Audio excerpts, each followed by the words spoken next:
Ramayampet municipality పరిధిలో 30 ఏళ్లుగా అభివృద్ధికి నోచుకొని రహదారికి మహర్దశ పట్టనుంది. త్వరలో పనులు ప్రారంభం కానున్నాయి. మెదక్ జిల్లా రామాయంపేట మున్సిపాలిటీ పరిధిలో ఎంతో కాలంగా అభివృద్ధికి నోచుకొని ప్రధాన రహదారి విస్తరణకు ఎట్టకేలకు చర్యలు ప్రారంభమయ్యాయి. ఎమ్మెల్యే రోహిత్ రావు ఆదేశాల మేరకు municipal town planning regional director Swapna Reddy రహదారిని క్షేత్రస్థాయిలో పరిశీలించారు. మెదక్ అంబేద్కర్ చౌరస్తా నుండి రామాయంపేట పోస్టాఫీస్ వరకు ఉన్న ప్రధాన రహదారిని ఆమె పరిశీలించి రోడ్డు విస్తరణకు సంబంధించిన అంశాలను అధికారులను అడిగి తెలుసుకున్నారు. చట్ట నిబంధనల ప్రకారం రహదారిని 40 అడుగుల మేర విస్తరించేందుకు అవసరమైన చర్యలు చేపట్టాలని సూచించారు. గత 30 సంవత్సరాలుగా ప్రధాన రహదారి సరైన అభివృద్ధికి నోచుకోకపోవడంతో వాహనదారులు, వ్యాపారులు, పట్టణ ప్రజలు తీవ్ర ఇబ్బందులు ఎదుర్కొంటున్నారని మున్సిపల్ పాలకవర్గం పేర్కొంది. ఇప్పటికే రోడ్డు అభివృద్ధి కోసం నిధులు మంజూరైనప్పటికీ పనులు ముందుకు సాగకపోవడంతో సమస్య కొనసాగుతూ వస్తోందని తెలిపింది.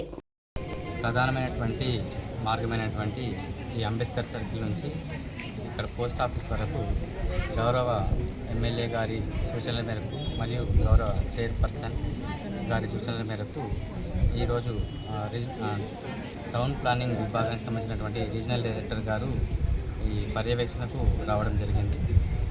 రీజనల్ డైరెక్టర్ గారి సమక్షంలో ఈరోజు పట్టణంలో ఉన్నటువంటి ప్రధాన రహదారికి రెండు వైపులా ఏవైతే ఉన్నాయో స్ట్రక్చర్స్ ఉన్నాయో వాటిని పరిశీలించడం జరిగింది.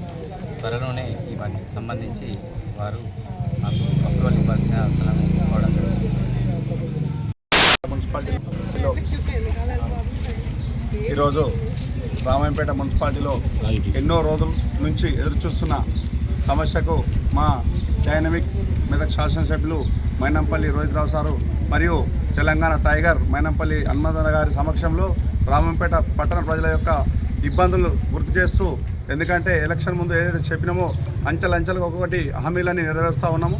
ఎందుకంటే 30 సంవత్సరాల నుంచి ఎలాంటి అభివృద్ధి నోచుకొని మెయిన్ రోడ్ ఏదైతే ఉందో అంబేద్కర్ స్టాచ్యూ మెదక్ రోడ్ నుంచి ఇందిరాగాంధీ స్టాచ్యూ వరకు దీన్ని 2 భాగాలుగా విడదీసి బడ్జెట్ ప్రకారంగా అంబేద్కర్ స్టాచ్యూ నుంచి పోస్ట్ ఆఫీస్ వరకు మొదటి విడతగా తీసుకొని దీన్ని ఒక అప్రూవల్స్ కోసం సంబంధిత అధికారులు, టెక్నికల్ సెక్షన్ వాళ్ళు అందరూ కూడా సమన్వయంగా పనిచేస్తూ రామంపేట పట్టణ ప్రజల యొక్క సమస్య తీర్దామని చెప్పి మంచి ఉద్దేశంతో ఈరోజు హైదరాబాద్ నుంచి మా జోన్కు హెడ్ రీజనల్ డైరెక్టర్ గారు మన స్వప్న రెడ్డి మేడం గారు కూడా వచ్చి ఈ యొక్క రోడ్డును పరిశీలించడం జరిగింది. దీనికి సంబంధించిన అప్రూవల్ తొందరగా ఇచ్చి వీరికి ఏదైతే మా ఎమ్మెల్యే గారు నిధులు మంజూరు చేసి రెడీ ఉన్నాయి కాబట్టి తొందరనే ఈ వర్క్ స్టార్ట్ చేసి ప్రజలకు ఇబ్బంది లేని మార్గంగా మంచి ఆదర్శ రామంపేటగా తీర్చిదిద్దడానికి సంబంధిత అధికారులు మేడం గారు కానీ వారి కింది సెక్షన్ వారి పై సెక్షన్ వారికి కానీ రామంపేట పట్టణానికి ప్రత్యేక దృష్టి సాధించి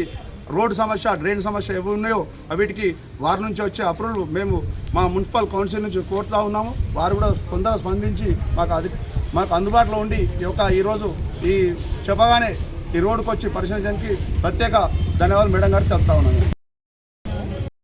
మెయిన్ సమస్య ఉన్నది మన మెయిన్ రోడ్, మన అంబేద్కర్ స్టాచ్యూ నుంచి ఫస్ట్ ఫేజ్లో అంబేద్కర్ స్టాచ్యూ నుంచి పోస్ట్ ఆఫీస్ వరకు రోడ్డు ఎన్నో ఇబ్బందులకు గురవుతుంది. రాకపోకలకు కూడా మన మార్కెట్ రోజు కూడా చాలా ఇబ్బందులు అవుతున్నాయి. ప్రతి ఒక వెహికల్ వెళ్తే ఇంకొకరు చిన్న వెహికల్గా రావడానికి కూడా ఇబ్బంది అవుతుంది.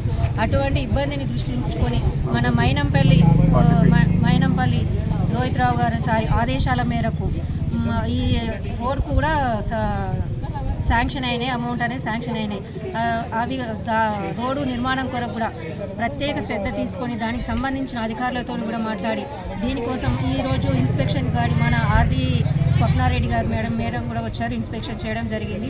వారు ఇక్కడ ఉన్న ఇబ్బందులను దృష్టిలో ఉంచుకొని త్వరగా అనుమతులు ఇస్తే మాకు ఈ రోడ్డు శాంక్షన్ అయ్యే విధంగా మేము చేస్తామని తెలియజేసుకున్నాం. ఈ రోడ్డు 40 ఫీట్లతోనే ఉంటుంది, 40 ఫీట్లు ఉంటుందని మేము మేడం చెప్పినాం. మేడం ఇన్స్పెక్షన్లో భాగంగా ఈరోజు ఇక్కడికి వచ్చి అన్నీ చూసుకున్నది. తొందరగానే మాకు మేడం నుంచి మాకు కూడా అనుమతులు రావాల్సిందిగా కోరుతున్నాము.